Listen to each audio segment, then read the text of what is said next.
Hello my friends and welcome back. Friday edition. Happy Friday to you. It's the cold brewski day to enjoy the end of the week. We begin today with a video of Russians destroying a Ukrainian F-16. But it's not what you think. It really isn't. Because, well, I'll let you see the video and make up your own mind. But I'll give you a little hint. We've seen the similar thing happening to the Patriot system. It wasn't what you thought. Rubicon, which is, by the way, the best Russian drone unit, they released this video claiming, what a music there is here, yeah, claiming that they hit this F-16 right here. Look at that. That's the F-16 that they hit, and they were so happy about it, claiming, yeah, we destroyed it, woo, woo, woo, we're so good. But let's now break it down a bit. That's the one they hit. Look at this air intake. It has this triangular shape, or how do you... Yeah, this is a triangular shape. What the real F-16 has is this semicircle shape. And look how the real F-16 is much more flush and smooth, but this one looks like a cardboard version or a plywood version. You know why? Because it is. It's a mock-up. It's a mock-up, it's clear to see for everyone. Look at the nose, look at the cockpit, look at the air intake. The wings are even a bit saggier and shorter. Yeah, it's obviously a mock-up. But the Russians, they need that kind of a victory emotion. So, for all intents and purposes, they hit the real F-16. Don't tell them, let them have their party. But now, when we talk about real hits, I just want to show you the balance out this emotion. I want to show you the summary of 2025 hits in Crimea released by SBU. Ukrainian Secret Service Alpha drone unit released this video of compilation of 2025 only in Crimea. I'll combine it. It's 5 airfields, 15 aircraft, damage worth of 1 billion. 11 fighters and bombers, SU-30, SU-34, SU-27, 24, MiG-31, 3 helicopters, Mi-28, Mi-26 and Mi-8, 1 transport aircraft, Antonov 26, along with warehouses. Let's look at the video.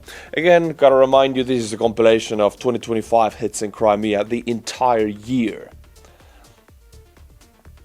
And the footage, I mean, you can go and claim that they're all mock-ups.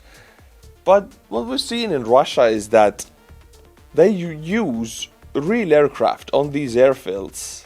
Not in concrete hangars like NATO forces use F-16s and 35s in concrete hangars.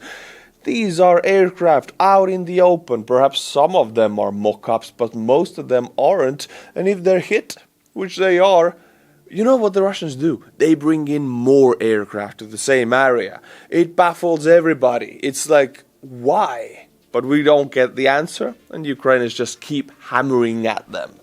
Beautiful footage for us, expensive losses for the Russians, and it's really difficult to claim that all of these aircrafts are mock-ups in 5 different airfields in Crimea. Look at them go, boom, gone. There's another one, Antonov 26, that's the transport, a very small transport aircraft. What do we have here? Tail taken out, Antonov 26 again. How many Antonovs are they? Oh, it's the same one. Look, the tail is gone. Now they're hitting the central area, the fuselage. And now we get to the helicopters, Mi-26. Yeah. Oh, it was a mock-up. It wasn't real, it was plywood. I doubt that. I doubt that. I don't think Russians really even use mock-ups. Since they have so much this kind of equipment, they have never had to even thought about mock-ups, really. It's more about a Western thing where one piece of equipment is really high-tech and very limited in quantity. So you gotta use mock-ups. But for Russia, they use mock-ups, but it's the real thing. They just put them out in the open for you to destroy it, and then they bring in another one. So they have quite many of them. My friends, I have recently picked up woodworking, and it has immensely raised my respect for things that are made to last. I'm only learning how to make things out of wood, but in my pocket I carry something timeless every day. My trustworthy Exter wallet. It looks like that, it has some wear and tear, but I have used it for years and years and years. I mean, this thing is full metal and I couldn't break it if I wanted to. Where its practicality lies is that Exter is half the size of a conventional wallet, but it carries over 12 cards and cash. I can access all my cars at the click of a button with the signature trigger mechanism. It just works and it looks cool. Valentine's Day is coming up, my friends. Extra is the best gift for anyone, since everyone uses a wallet and everyone needs their wallet to last year after year, like I do. Extra is running a Valentine's Day sale offering up to 40% off until February the 18th. Do you know what this is? You wouldn't even notice it. It's so slim, but this is a finder card, and I never had anything like it before. It's a revolution in item tracking. Finder card is an ultra slim, rechargeable tracking device that will make your belongings impossible to lose. It's credit card sized and trackable globally with the Apple Find My app. Just use your phone to ring your stuff or see where you last had it on a map. By the way, Extra also has a travel pack vacuum kit. My wife uses it a lot when we travel since she has so much more clothes to take with her. With the portable air pump, I tripled my packing space by compressing my clothes. Or her clothes, actually. This really comes in handy since we travel with one large baggage. Space needs to be used efficiently. Get your loved ones something truly practical and timeless. Get them Extra for Valentine's Day. Extra is going to be a risk-free purchase for you because they are running a 100-day money-back guarantee. Using my code Artur20, you will get an additional 20% off your order. Yes, that's in addition to Extra's 40% discount.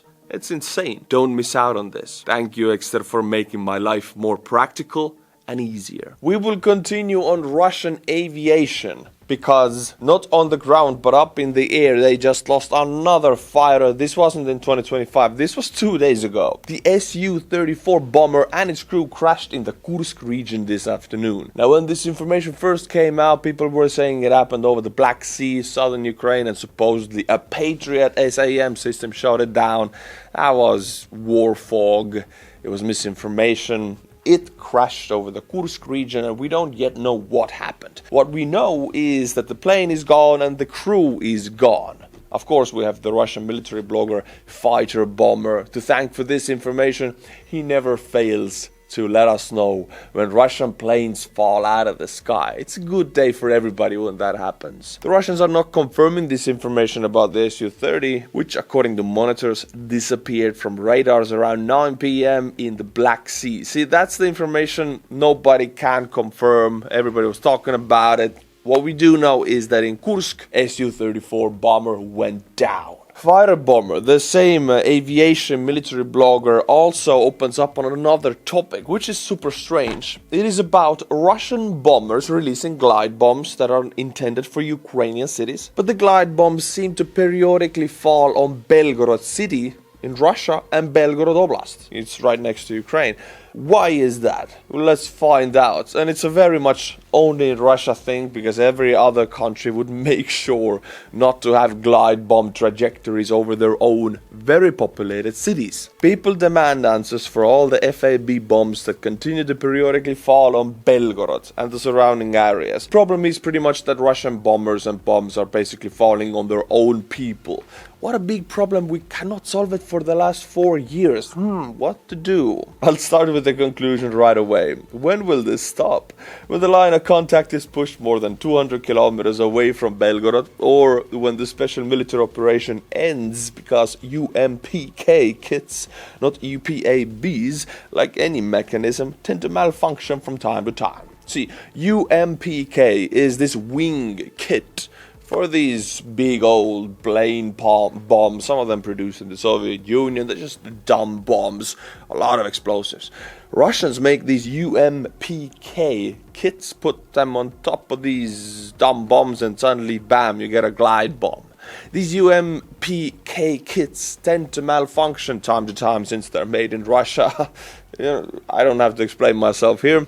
And when they do malfunction, the bomb falls where it's dropped. But the bombers sometimes drop it over Belgorod or the Belgorod Oblast because they cannot get closer to Ukrainian border or they might be shot down.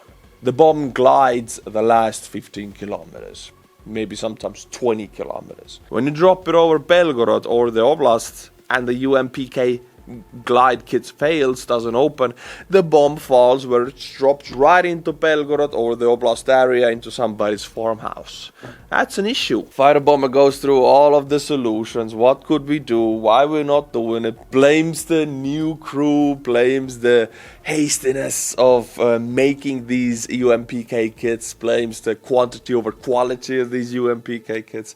Well, there's no answer. It's just funny that Russians are bombing their own cities and there's no answer to it. Let me and you just enjoy this fact of information. Time to time we get another report from Germany or UK or any kind of generals in Central Europe talking about how Russia is going to attack in 2030, something like that, 2027, whichever date or year is it. Now it's good that they talk about it because Central European countries need to take this threat seriously. But I'm here to just illustrate how Russian army is in no way fit for any kind of war with a NATO country. They have cannibalized their own army for 4 years, bleeding it dry. Any kind of units on the Finnish border, Estonian border, Far East and Chinese border, rocket forces in central Russia, air defense forces around Moscow, all of these units have been bled dry. Russia is pulling sailors from its navy, missile crews from its strategic rocket forces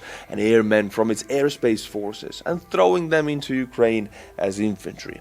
They're raking up everything alive, wrote military analyst Viktor Kevlyuk. Such strange military units arise in the event of severe shortage of operational reserves. Pacific Fleet Commander Admiral Avakians was dismissed days after surprise inspection and reassigned to run youth training centers. This just illustrates how, above all, Russian army wants infantry, the meat grinder on the Ukrainian front lines, and above everything else they will prioritize that. Nuclear deterrence forces, we don't need them. Black Sea or Pacific Sea fleet, we don't need Pacific Ocean fleet, sorry. We don't need that. Put them Ukrainian front lines. Nuclear rocket forces, we need infantry. That's what they're doing. They're cannibalizing their own capabilities, and that will have long-term effects. You don't fix that in a few years. Yeah, you can recruit soldiers. With 1 year you can recruit even 1 million soldiers if you want, if you have that political order, but you don't train them, you don't discipline them. They need that time. They need, some of these dudes, some of these forces or officers need a whole decade to get to know what they're doing there. Nuclear officers, rocket forces officers, crew leaders. These guys are going as squad leaders into the infantry. Well, you cannot replace them in 1 year. You need a whole decade for some of these men. And Russia, they will take that decade. That's why it's good that Central European countries are talking about Russian attack in 2030, but with what capabilities? Only meat. That's what they can send. Here's to illustrate that point even further. We have a whole video here of, what's the date? The 24th of January, and they are talking how the FSB and the military police officers, I'm not going to read you all the subtitles, it's very long. FSB and military police officers of their units are racketeering and demanding bribes and accusing them of leaving positions or not fulfilling combat tasks and demanding bribe of 1.5 million rubles to let them out and not humiliate them anymore, or not to send them to assault units. Pretty much saying, you pay me or I will send you to your death. And they do that. It's very widespread in Russia. So what these men did as a solution, they swallowed nails. Yes, metal nails, because then you cough blood and you're very sick and they cannot send you. That was their answer. Oh, poor dudes. Now they have nails stuck in their stomachs. Little did they know that Russian FSB officers who have this kind of money-making scheme don't really care at all about if you have any kind of disability or if you cough blood. Look at this. These are photos of a certain unit of Russians who say that we cannot go back to the front lines. These guys are missing arms and legs, and they are forced to go to the front into these crippled battalions who are sent as meat. You have seen Russian troops with crushers on the front just advancing towards Ukrainian positions, and then boom. These are these guys. They are forced to send You think if you're coughing up blood, they won't send you? It won't help. They still do send you. Once you're in the Russian system, you're in the meat grinder, you're in the you're a cog of a big machine. You cannot get out unless you pay a lot of money, and even if you do pay, they demand even more money or still send you. Once you're there, the officers will bleed you dry of your money and then send you as an expendable. It's a cannibalising system. It cannibalizes everything that goes into it. Soon these very same officers who are demanding this money will be cannibalized by officers even higher up. That's how the Russian army works. This is one instance of a punishment. You don't pay up, you go into the hole. We've seen many of these holes. This is a small one, but yeah, this guy will freeze. And the officer is even, yeah, you see what he's doing. Humiliating them in any way possible. That's how they do. Talking about Russian army, last video I'm gonna show you today is another penguin. I don't know why they're using these penguins, but poor penguins, man. Look at that. Another penguin found, looking where to go. Lost, finding its freedom, and finally finding it in Ukraine, with the big mighty explosion going out with a bang. By the way, you can buy this suit if you want to. Look at that. Poncho. It's supposed to be an anti-drone, tactical thermal protection, anti-drone blanket poncho. Boom. Sounds really Temu description, but that's what it is. That's what they use. 2 penguins already. Now, my friends, let's travel to Moscow. Right now, you're seeing a massive storm. It's a perfect storm covering central Russia, Siberian areas. This was about 28th of January, so it was 2 days ago. It's moving west very fast.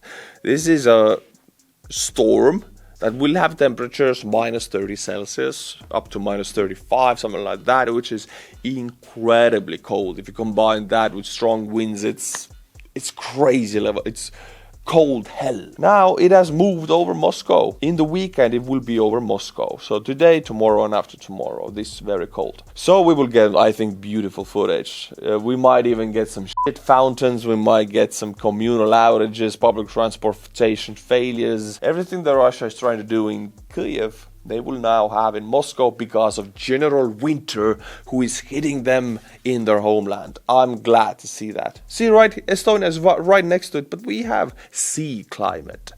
Moscow is inland climate. So for us, it's always milder. It's like minus 20, minus 15. But for them in Moscow, minus 30 and wind. Prepare yourself for the shit fountains. While talking about the communal outages, here is a map of all across Russia of January 2026 communal outages. There's so many of them. It gets worse every year, specifically when the war started and the plumbers and emergency workers who were supposed to fix this were sent to Ukraine. This stuff that happens more often. It is not getting fixed so fast. So it's really, really bad. For example, right now in Moscow, some bus lines have failed. I don't know why. Maybe the buses don't work, maybe the weather is too cold, maybe the roads are filled with snow and less buses work. So the ones that do work have this massive line. All these people trying to get to one bus line. You're trying to use public transportation. Moscow is a huge city, but you gotta wait for 2 hours after your work to get home. That's insane, ain't it? Your work ends 5 p.m. You get onto the bus 7 p.m. You wait 1 hour in the bus and then you get home. It's miserable. But that's what the Russians wanted. They wanted their good old Soviet times back. And one thing that perfectly illustrates the Soviet Union is standing in lines. Everything had a line to it. Everything you did, everything where you went. So yeah, this is good old Soviet times, the Brezhnev times, they're back. Welcome to stagnation. Just another video of the same issue. This line goes underground, it was outside. Now we go underground and it continues. And it still continues. It is in like there's 1,000 people here waiting for this one damn subway or bus. It is really bad. But it's what they want. It's what the Russians want. They always told us how the Soviet Union was so pretty and they wanted it back and they want to restore it. We're here. Here it is. It's back. Spiryasnikov and Nastarova, I don't know which one to say here. But yeah, they got what they wanted. And we'll end today's video with Steven Seagal. Nobody has heard much about him for quite a long time. Every now and then he makes a pop-up. Turns out he gained quite some weight. He's a big ball rolling around right now, not doing his jiu-jitsu stuff anymore, or aikido, sorry, it was aikido, forgive me. But yeah, here you can see him eating a carrot that was given to him by Lukashenko, I think. I remember this video. Lukashenko took the carrot, gave it to Seagal. Seagal was like, "Oh, arigato gozaimasu."